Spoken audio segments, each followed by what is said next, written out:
নেপালে রাজনৈতিক অস্থিরতা ও প্রধানমন্ত্রীর পদত্যাগের পর দেশজুড়ে কার্যত ভেঙে পড়েছে শাসন ব্যবস্থা।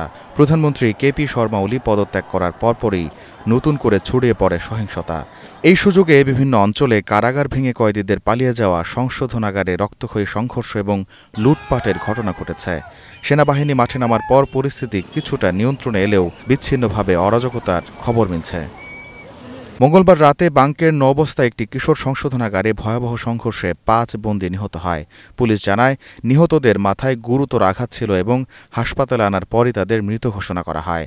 সংঘর্ষের সময় বন্দীরা পালানোর চেষ্টা করলে পুলিশের সঙ্গে তাদের সংঘর্ষ বাধে। কিছু বন্দী পালিয়ে যেতে সক্ষম হলেও অধিকাংশই সংশোধনাগারে রয়েছে।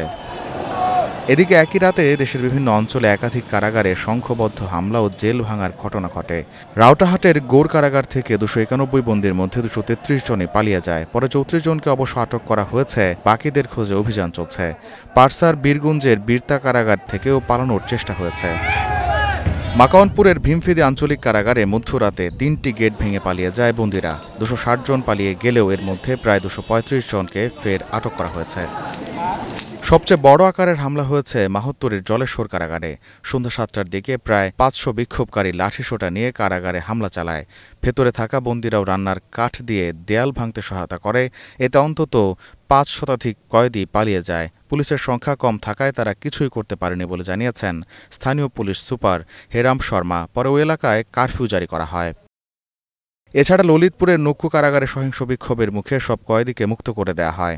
মুক্তিপ্রাপ্তদের মধ্যে রয়েছেন জাতীয় স্বয়ংসেবক সংঘের সভাপতি রবি লামিচানেও।